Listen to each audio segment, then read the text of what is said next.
Let's check in with Zyrene, who's got an interview on stage with TSM's rookie support. Thank you very much, gentlemen. Yes, I am here with Biofrost from TSM. After that 3-0 victory over CLG, your teammates were talking about coming into this match, it's revenge, it's spring split, it's vindication, getting back at them for those finals. You weren't a part of that, so what did this matchup mean to you coming into it? It just meant a lot. You know, my teammates have been practicing so hard for this moment. Like, ever since they lost to CLG, they've been practicing so hard, and they've been waiting for this moment to get revenge. And for me, it's just really nice to be able to play in the playoffs and play against CLG as like kind of a, you know, revenge back at the match. And it was really nice that we won. Seems like you're getting swept up in the rivalry already. One split's all it takes, apparently. But also, it seems it apparently only takes you one split to make the finals. And you, as a rookie and as somebody who grew up in Canada, talk to me about how you're going to be in Toronto in the Air Canada Centre.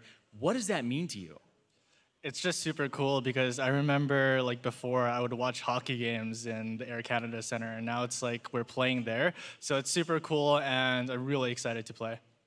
And you're going to be playing Cloud9 as well, who took down Immortals yesterday, and they actually shocked the league with that result. What are your thoughts and your impressions on this Cloud9 that seems to be a little bit souped up? Yeah, definitely no one really expected C9 to take it because Immortals just looked so dominant. So we were pretty surprised, and I'm happy that C9 did get in because they've been working so hard, and they definitely deserve it.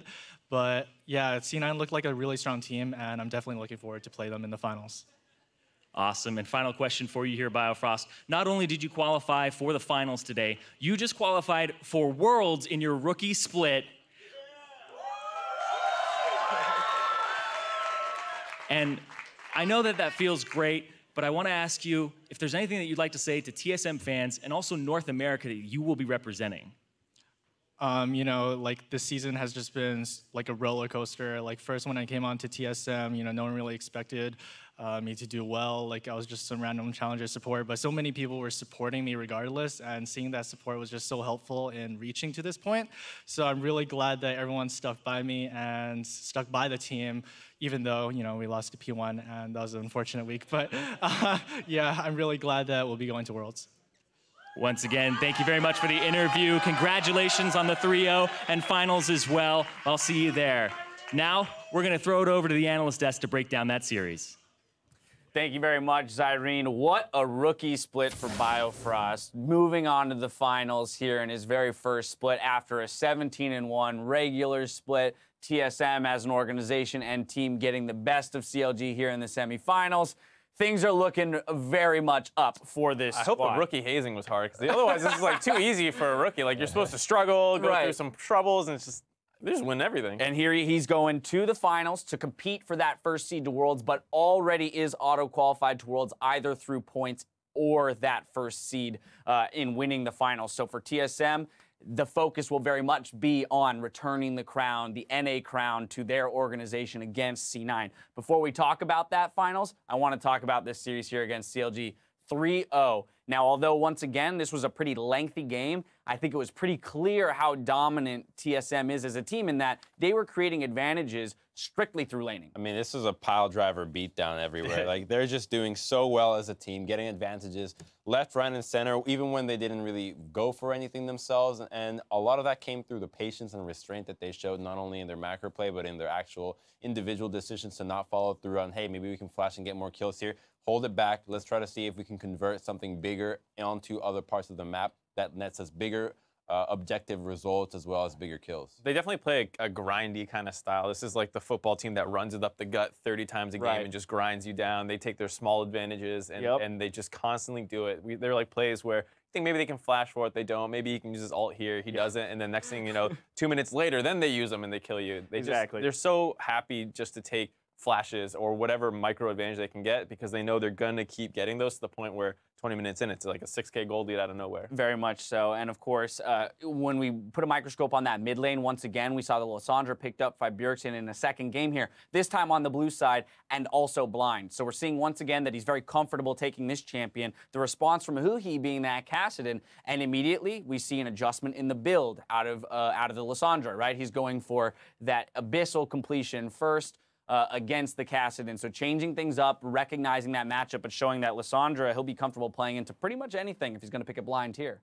Yeah, I personally don't really like the Kassadin pick because you don't really have pressure lanes somewhere else. That's one of the things when you get a Kassadin is you want to maybe be able to, draw attention away from the mid lane. We saw Sivir constantly going mid to help whittle that turret down. The mean side, Honster's totally fine topside, just farming away. There was nowhere that CLG seemed to be able to go. Yeah, and the thing is, you want to run Kassadin with the likes of a earlier jungler like the Rek'Sai, not so much with the Gragas, because Gragas does need a little bit more time to go up. And we saw it throughout the series, 3 games of Rek'Sai for TSM, 3 of Gragas for CLG. Would have liked to see that being switched up. I mean, at least trade the picks back and forth to see a different kind of style, because I did think that it affected CLG having the weaker matchup in the early stages of the game and picking lanes that would have enjoyed and being able to take advantages from having that Rek'Sai on. Yeah, I mean, I think the laners share a little bit of the blame too. When they did have favorable matchups, they didn't seem to be able to get enough done. Huhi game 2 with Syndra versus Kassadin, Lissandra wasn't able to really get anything. He ulted him once, and Bjergsen was just like, okay, and just queued the wave and went home. Like they weren't getting enough done as solo laners with good matchups. Yeah, there is truth though to the fact that the jungle meta has become very stagnant, right? While the changes, like the evolution of team comps, is swapping the lanes out, right? We're seeing all kinds of different play styles be dictated by what's picked into the lanes. The junglers, though, very consistent in the Rek'Sai Gragas reigning supreme. I mean, if the jungle meta was bread, I'd be worried about putting it in my sandwich at this point. It's Rek'Sai Gragas. Because it's stale? Is that what you're getting at? Yeah, that's what I'm getting. For those of you at home who needed help too clever for me. getting on the same wavelength as Crumbs. Mark, yeah, that was me. All right, okay, I want to dive into the game itself. We only have one replay. It comes at 37 minutes, and that's because so little fighting actually did occur in this game that was of, much importance until this fight here. And I think you see how CLG's comp could be good if things were closer to even. I mean, they have the long-range Jhin. Darshan's able to go in and cause a lot of chaos. And then that was a great barrel to get double if close, and you see the Jhin damage just blow him up with the Dustblade. And from there, it looks like an okay fight, and it's just a little gonna... Hey, that's 1 for 1. We should back up now. You had Vencieren on the left-hand side, 1v2ing Gragas and Kassadin. Right, that's what I'm saying. Like, if this was a closer to even fight, you would see. But then here... That said, though, what a heads-up play for Bjergsen to go sweep that, knowing that Smithy's first instinct is to go clear I jungle. thought it was a bit of a heads-down play from CLG. Okay, that's fair, too. You just see them leave the lane. They've left everywhere. Like, where could they be? All right, it's time to reveal ourselves. They completely collapsed right away. Very much so. So there we have TSM picking up that 3-game series quite easily. Of course, as we look forward to, say, the C9 matchup, we're going to have some questions around whether or not C9 will have crafted anything different than CLG. You talked about CLG being a macro-oriented team. Well, TSM is just as macro-oriented or even more so proficient now, and so that's the reason why this matchup wasn't so great. Perhaps against C9, we might see something a little different. Yeah, it is a little weird of a matchup, I think, because what C9 seem to do really well is just, like, absorb people's focus. Like, we see Impact just be like, oh, I don't care, I'm getting camped. And then when they fight, the other team's being really aggressive, and C9 just plays all those situations well.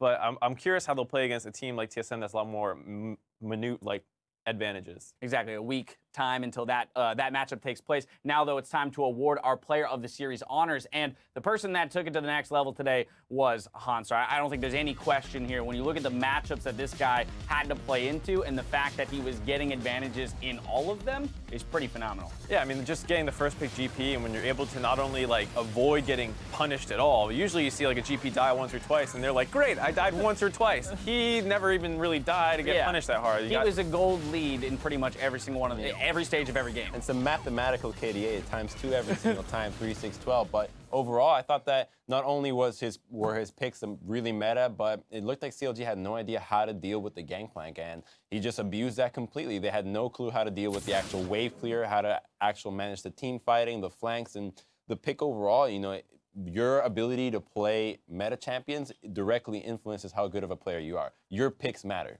Yeah. And once again, we see him in what we would call losing matchups, absorbing enough pressure to allow TSM to still put their focus elsewhere, right? They didn't have to send resources up there to keep him alive. They're able to say, even in a losing matchup, you're going to go even or ahead somehow. We're going to put our other 4 resources, our other 4 players, somewhere else on the map and let them do the work that they need to do to gain advantages. It's amazing how much he unlocks his team to do that kind of stuff. And it's not 100% all on him. There were times where Sven would go top and hold the wave for him or protect his turret while he got a nice back off because he finally hit some item timing he wanted. It is a team effort, but it is true that he's not taking too much focus from his team, and he's definitely being able to blind pick these things super early on, even though we know GP is worth that pick, but to avoid getting punished completely is really amazing. Well, with that victory, let's take a look at how the playoff bracket is going to face out in Toronto. Cloud9, well, they fought through both Team Envy and Immortals to earn their spot on the final stage, and TSM defeated Counterlogic Gaming after receiving a first-round bye to compete in their 8th consecutive